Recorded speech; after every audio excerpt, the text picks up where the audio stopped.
హైదరాబాద్ సీతారాంబాగ్లోని ఓ బహుళ అంతస్తుల భవనంలో భారీ అగ్ని ప్రమాదం సంభవించింది. నిబంధనలకు విరుద్ధంగా ఏర్పాటు చేసిన ప్లాస్టిక్ గోదాంలో ఈ ఘటన చోటు చేసుకుంది. భవనంలో ఉన్న ప్లాస్టిక్ సామగ్రి వల్ల మంటలు పెద్ద ఎత్తున చెలరేగాయి. అగ్నిమాపక సిబ్బంది 12 గంటలు శ్రమిస్తే గానీ మంటలు అదుపులోకి రాలేదు. ఆస్తి నష్టం కోట్లలో ఉంటుందని అధికారులు అంచనా వేస్తున్నారు.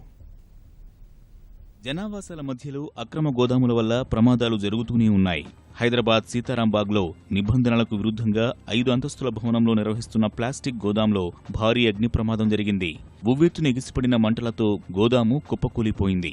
ఆదివారం ఉదయం ఎగిసిన అగ్నికిలలు 12 గంటల పాటు జనాన్ని భయకంపితుల్ని చేశాయి. పెద్ద ఎత్తున నిల్వ చేసిన ప్లాస్టిక్ వస్తువులు భవనంలో ఉండటంతో మంటలు అదుపులోకి రాలేదు. అగ్నిమాపక సిబ్బంది తీవ్రంగా శ్రమించి పరిస్థితిని అదుపులోకి తీసుకొచ్చారు.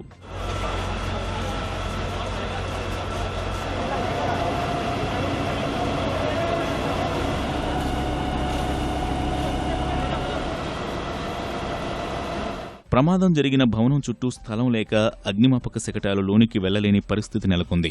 భవనం ముందు వైపు నుంచి మాత్రమే మంటలను అదుపు చేయాల్సి వచ్చింది. గోడలను ప్రొక్లైనర్తో కూల్చి మంటలపై నీరు, రసాయనాలు చల్లి తీవ్రంగా శ్రమించారు. చుట్టుపక్కల ఇళ్లలోని వారిని పోలీసులు ఖాళీ చేయించారు.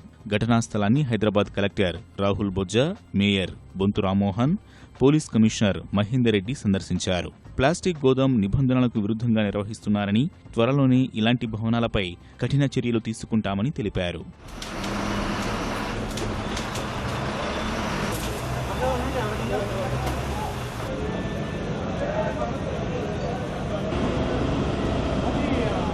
Cause of fire probably short circuit వల్ల వచ్చిందని అనుకుంటున్నారు. వితౌట్ పర్మిషన్స్, వితౌట్ రెగ్యులేషన్స్ కట్టడం వల్ల ఫైర్ ఫైటింగ్ వచ్చే ఆబ్స్టకల్స్ ఇంకా మేము haven't seen it, but GHMC ప్రకారం this is an unauthorised building and ఇట్లాంటి రెసిడెన్షియల్ ఏరియాలో కూడా ఇంత కమర్షియల్ స్ట్రక్చర్ కట్టుకోవడం మంచిది కాదు.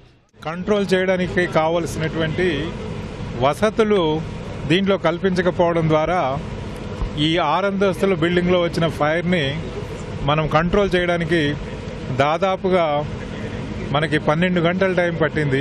అయితే అన్ని బిల్డింగ్స్లో కూడా ఫైర్ నామ్స్, ఫైర్ సేఫ్టీకి సంబంధించిన వసతులు క్రియేట్ చేసినట్లయితే ఇలాంటి ప్రమాదాలు సంభవించినప్పుడు వెంటనే మనం ఫైర్ని కంట్రోల్ చేయడానికి అవకాశం లభిస్తుంది. అగ్నికి ఆహుతైన భవనం పక్కనే పాఠశాల ఉంది. నివాస ప్రాంతాల్లో గోదాముల ఏర్పాటుపై స్థానికులు తీవ్ర నిరసన వ్యక్తం చేస్తున్నారు.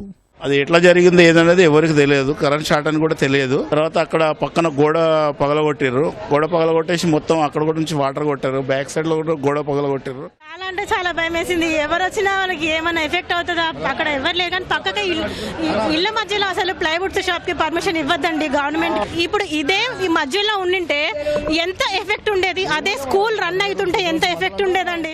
ప్లాస్టిక్ గోదాములో ప్రమాదానికి కారణాలు ఇంకా తెలియరాలేదు.